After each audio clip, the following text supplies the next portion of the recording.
नमस्कार, मैं स्वीटी और आप देख रहे हैं NBC 24। राजनीति में कब कौन किसका साथी बन जाए और कब कौन किसका दुश्मन बन जाए ये कहा नहीं जा सकता। राजनीति गलियारों में जो आपके सबसे बड़े दुश्मन हैं वो वही अगले मोड़ पर सबसे विश्वसनीय साथी बन जाते हैं। ऐसे में जो आपको सत्ता से बाहर एक वक्त था कि निकालने का सोचते थे, वही आप आज इस वक्त पे सत्ता में आपको लाने की सोच रहे हैं। ऐसे में आपको बता दें कि हम बात कर रहे हैं बिहार के सीएम नीतीश कुमार की। जब वक्त था कि नीतीश कुमार केंद्र के शासन सत्ता से पीएम मोदी को बेदखल करना चाहते थे, लेकिन आज वही नीतीश कुमार जो है उनके साथ एनडीए की सरकार बनाने में सबसे आज विश्वसनीय साथी बन चुके हैं। ऐसे में बता दें कि जिस तरीके से लोकसभा चुनाव के परिणाम जारी हुए, उसके बाद जो है 7 जून को संसदीय दल की बैठक हुई। इस बैठक में नीतीश कुमार अपने मुंह से खुले मन से कहने लगे कि हम तो चाहते हैं कि देश के प्रधानमंत्री नरेंद्र मोदी आज ही शपथ ले लें। ऐसे में जिस तरीके से बात कर रहे हैं, हम चुनाव 2024 के रिजल्ट के बाद नई सरकार की गठन की। पीएम मोदी बीते दिन प्रधानमंत्री पद की शपथ ले लिए, लेकिन बीजेपी को नई सरकार बनाने में एनडीए की 2 घटक दल टीडीपी और जदयू की जरूरत है। अकेले बहुमत के आंकड़े को पार करने वाली बीजेपी इस बार बहुमत पार करने से चूक गई।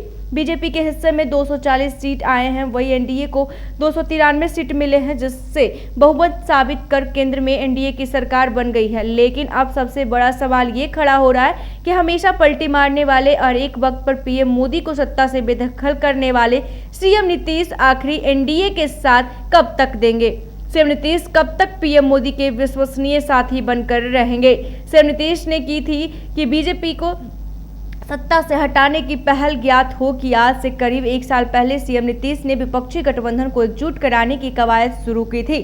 सीएम नीतीश विपक्ष को एक साथ लाने के लिए राजद सुप्रीमो लालू प्रसाद यादव, कांग्रेस नेता सोनिया गांधी, पश्चिम बंगाल के सीएम ममता बनर्जी और आप सुप्रीमो अरविंद केजरीवाल, सपा प्रमुख अखिलेश यादव, यूवीटी के उद्धव ठाकरे सहित तमाम विपक्ष के नेताओं से मुलाकात की। नीतीश ने विपक्षी नेताओं से मुलाकात के बाद पटना में 23 जून को विपक्षी गठबंधन की पहली बैठक की थी। राजधानी पटना में तमाम विपक्षी नेता एकजुट हुए और केंद्र से बीजेपी की सरकार को हटाने की कसमें खाई थी, जिसके बाद बेंगलोर और मुंबई में विपक्षी गठबंधन की 2 और बैठक हुई। लेकिन इस बैठक में केवल गठबंधन को नाम मिला। विपक्ष के लोगों के बीच हुई गठबंधन को इंडिया गठबंधन का नाम दिया गया था। तो विपक्ष के नेताओं के साथ साथ सीएम नीतीश ने भी जीतेगा भारत जीतेगा इंडिया का नारा दिया। लेकिन मुंबई में हुई तीसरी बैठक के बाद ही गठबंधन में नाराजगी देखने को लगी। आखिरकार वही हुआ जिसकी आशंका जताई जा रही थी। इंडिया गठबंधन के संयोजक और पीएम पद के दावेदार बनने का सपना देखने वाले सीएम नीतीश ने बिहार में महागठबंधन का साथ छोड़ते हुए एक बार फिर एनडीए का दामन थाम लिया। सीएम नीतीश ने 28 जनवरी को एनडीए के साथ मिलकर रिकॉर्ड 9वीं बार सीएम पद की शपथ ली, जिसके बाद सीएम नीतीश ने लोकसभा चुनाव के लिए एनडीए की ओर से जबरदस्त चुनाव प्रचार किया। लोकसभा चुनाव 2024 में एनडीए को बिहार में से 40 और 30 सीटें मिली। बीजेपी को 12, जदयू को 12, लोजपा को 5 और हम को वही लोकसभा रिजल्ट के बाद सीएम नीतीश की कद बढ़ गई। सीएम नीतीश एनडीए के महत्वपूर्ण साथी के रूप में काम कर रहे हैं। लोकसभा चुनाव के दौरान सीएम नीतीश ने दावा किया है कि वो शुरू से ही बीजेपी के साथ थे, लेकिन बीच में वो इधर-उधर चले गए थे। सीएम नीतीश ने कहा कि इस बार वो कहीं नहीं जाएंगे, वो अब बीजेपी के साथ ही रहेंगे।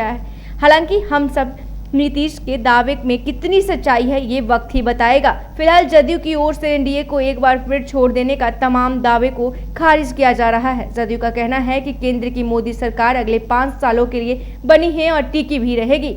गौरतलब है कि कहीं न कहीं बीजेपी को भी सीएम नीतीश के पलट जाने का डर सता रहा है।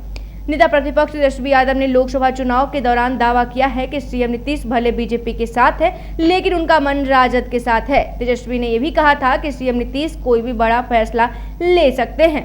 तेजस्वी यादव ने कहा था कि वो सीएम नीतीश के अधूरे सपने को पूरा करेंगे। वहीं लोकसभा नतीजे आने के बाद सोशल मीडिया पर सीएम नीतीश के पलट जाने की चर्चा तेज हो गई थी। कयास लगाए जा रहे थे कि सीएम फिर से पलटी मारेंगे। हालांकि फिलहाल बीजेपी में केंद्र में तीसरी बार सरकार बनाने में सफल हो गई। आज से पीएम मोदी ने तीसरी कार्यकाल की शुरुआत कर ली है। पीएम मोदी के साथ 72 मंत्रियों ने शपथ ली है, जिसमें से 8 मंत्री बिहार से और 2 मंत्री जदयू से शामिल हैं।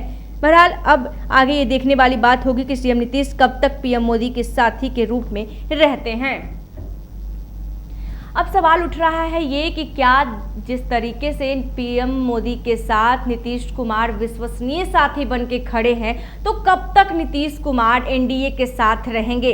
ऐसे में देखने वाली बात होगी, क्योंकि जिस तरीके से 2024 लोकसभा चुनाव के नतीजे जारी हुए उसके बाद काफी ज्यादा कयासों का बाजार गर्म हो गया था कि नीतीश कुमार पलटी मारेंगे। उधर तेजस्वी यादव, नेता प्रतिपक्ष तेजस्वी यादव ने बड़ा दावा करते हुए कह रहे थे कि नीतीश कुमार कोई बड़ा फैसला लेंगे, क्योंकि भले ही बीजेपी के साथ हो लेकिन उनका दिल हमेशा राजद के लिए होता है। अब देखने वाली बात होगी कि आखिर नीतीश कुमार कब तक एनडीए के साथ विश्वसनीय साथी बनकर रहेंगे या फिर से कुछ बड़ा फैसला लेंगे। ऐसे ही तमाम खबरों के लिए देखते रहे NBC 24। धन्यवाद।